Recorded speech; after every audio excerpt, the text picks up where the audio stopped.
All right, today we're going to unpack a modern fable that asks a really tough question. What happens when a legally required duty of care slams right into the cold, hard limits of reality? It's a story about a farmer, a tribe, and a system that gets pushed right to its breaking point. So everything in this story kicks off with one simple but really powerful rule. And look, this isn't just, a nice idea or a moral guideline. No, it's the law of the land, strict and absolute. You could say this one law is pretty much the engine driving everything that's about to happen. Now, who's the first person to put this law into action? It's our main character, a really hard-working farmer. And for him, this isn't just about farming. He sees his work as something bigger, almost like a calling, a way to serve a higher purpose. And that belief, it's going to be super important for every single choice he makes from here on out. Okay, so what happens? A nomadic group, called the Custs in the story, shows up, and they immediately start using his crops, his livestock, everything. But the farmer, because of his faith, has a really unique take on this. He doesn't see it as some kind of invasion. He actually sees it as a test from his creator, like it's all part of a grand design that he just has to accept. And this is where we get to the absolute heart of the conflict. The farmer, he's thinking, hey, let's work together. He offers them a chance to help out. But the colonists, they see things completely differently. For them, the law means they don't have to work. They see it as an entitlement. So you have two totally different worldviews just smashing into each other right here. Because of that clash, things escalate, and fast. The farmer just keeps making these huge sacrifices. First, he gives up his house and moves into the basement. Then more people arrive, so he gives them the basement and moves into the barn. He just keeps giving and giving, all because he believes it's his duty under the law. So now we're starting to see how the farmer's generosity isn't just affecting him anymore. It's creating these ripples, The consequences are starting to spread way beyond his own farm, and they're beginning to threaten the whole town. Yeah, this is way bigger than just one guy's farm now. His neighbor sees the writing on the wall and sells his own farm for a low price just to get out. Our farmer, bless his heart, borrows money to buy it, probably thinking he can start over. But nope, the Custs move right onto the new property and the exact same thing happens all over again. It's just this destructive cycle. And this is the breaking point.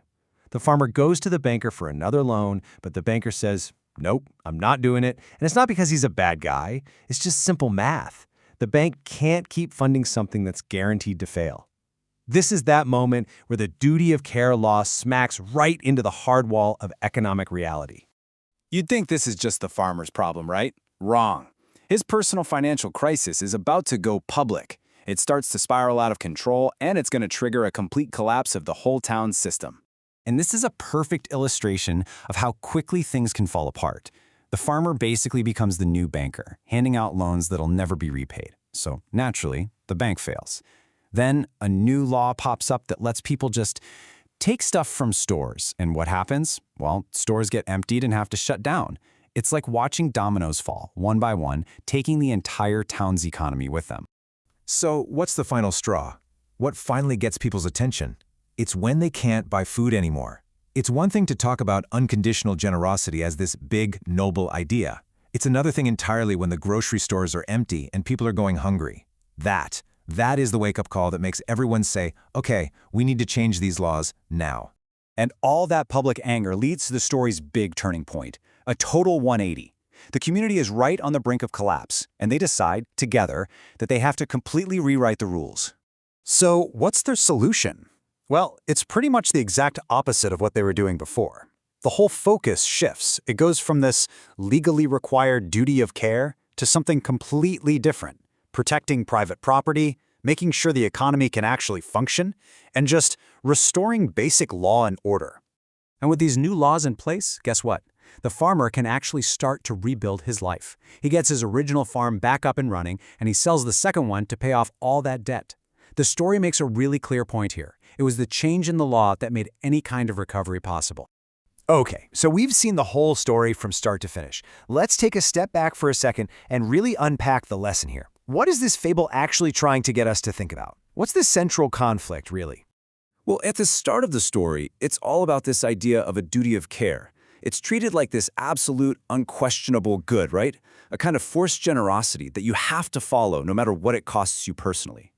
But by the end, a totally different idea has won out: the protection of resources.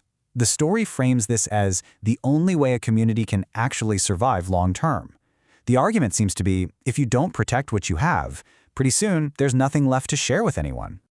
And right here, this is where the fable really puts its cards on the table. It sets up a direct showdown between these two concepts. On one side, you have this unchecked duty of care that just leads to everything being used up. On the other, you have protection of resources, which is what allows for things to be rebuilt and to last. But here's the thing, and this is so important. The story doesn't really have a happy ending. The problem isn't actually solved. It just moves. The Custis go to a neighboring town, a sanctuary town, and anyone there who raises a red flag gets called a conspiracy theorist. It kind of feels like the whole thing is just going to start all over again, doesn't it? And that leaves us with this final, really thought-provoking question. The story tells us that to see what happens next, we have to begin again at the start. So, what does that imply? It suggests that this isn't some easy problem with a simple fix. It's framing this whole tension, this balance between compassion and sustainability, as a cycle, a fundamental challenge that every society has to face, again and again.